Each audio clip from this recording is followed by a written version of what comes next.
আর যে নাস্তার আইটেমটা আমি বানাবো তার জন্য লাগছে আমার ব্রেড কাম, এগুলো নিয়ে নিলাম। সাথে লাগছে আদা, রসুন, পেঁয়াজ, কাঁচামরিচ কুচি, আর এখানে হচ্ছে গরুর মাংসের কিমা নিয়েছি হাফ কেজি। তো পরিমাণ মতো গোলমরিচের গুঁড়ো দিয়ে দিয়েছি আর সয়া সস দিচ্ছি, সাথে পরিমাণ মতো লবণ মিশিয়ে নিলাম। খাবারের টেস্ট বাড়ানোর জন্য ম্যাগি মশলা দিয়ে দিচ্ছি 1 প্যাকেট। আর এর সাথে আমি দিয়ে দিচ্ছি সেই ব্রেড কাম। এবার এগুলোকে ভালো করে মিশিয়ে নেব এবং এগুলোর সাথে আলাদা পানি দেওয়ার কোনো প্রয়োজন নেই। এগুলো মাখানোর সময় আস্তে আস্তে পানি বের হয়ে আসবে। তো আরও কিছুটা ব্রেড কাম আমি দিয়ে দিচ্ছি। এগুলোকে আরও ভালো করে মাখিয়ে নিতে হবে যতক্ষণ না এগুলো একদম মিশে যাচ্ছে। এইভাবে মাখাতে মাখাতে একটা সুন্দর ডো তৈরি করে নিব। যখন একদম ডোটা তৈরি হয়ে আসবে তখন এটা একদম মসৃণ হয়ে যাবে। সাথে আমি একটা ডিমও ভেঙে দিচ্ছি। ডিমটা দেওয়ার পর ভালো করে মাখিয়ে নিতে হবে যাতে কোথাও বাকি না থাকে এবং একদম ভালোভাবে মিশে যায়।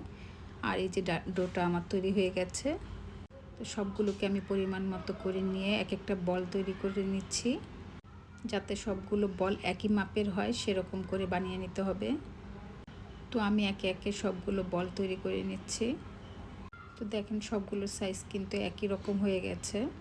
তো এগুলোকে আমি একটা শেপ দিয়েছি, হাতের তালুতে রেখে চাপ দিয়ে একটা শেপে নিয়ে আসছি, দেখতে একটু ভালো লাগছে।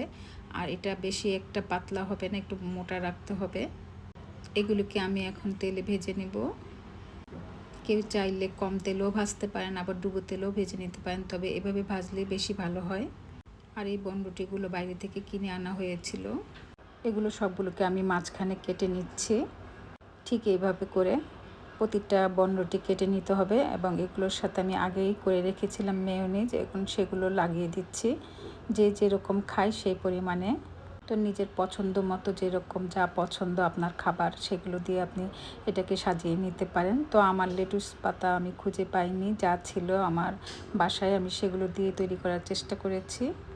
তো একে একে ঠিক এইভাবেই আমি সবগুলোকে বানিয়ে নিচ্ছি। তো চাইলে কেউ চিজ ব্যবহার করতে পারেন, কিন্তু আমার বাসায় চিজ ছিল না, সেজন্য আমি চিজটা স্কিপ করেছি। আমার বাসায় থাকা যেগুলো ছিল তা দিয়ে আমি আজকে নাস্তাটা তৈরি করে ফেললাম। সাথে মেয়োনিজ তৈরি করে নিয়েছি, যেহেতু আমি মেয়োনিজটা বেশি পছন্দ করি সেই জন্য। তো সবাইকে দেওয়া হয়ে গেছে, এখন আমারটা রেডি করছি আমি। আমি যেহেতু একটু মেয়োনিজ বেশি খাই সেই জন্য আমারটার মধ্যে একটু এক্সট্রা মেয়োনিজ আমি দিয়ে নিচ্ছি। তো হয়ে গেল আমার ইয়াম্মি ইয়াম্মি বিফ বার্গার। তো আপনাদের কাছে কেমন লাগলো আমার এই ঘরে বানানো বিফ বার্গারটা অবশ্যই কমেন্ট করে জানাবেন। আর ভালো লাগলেও অবশ্যই আপনারা ট্রাই করবেন। আল্লাহ হাফেজ, পরবর্তী ভিডিও নিয়ে দেখা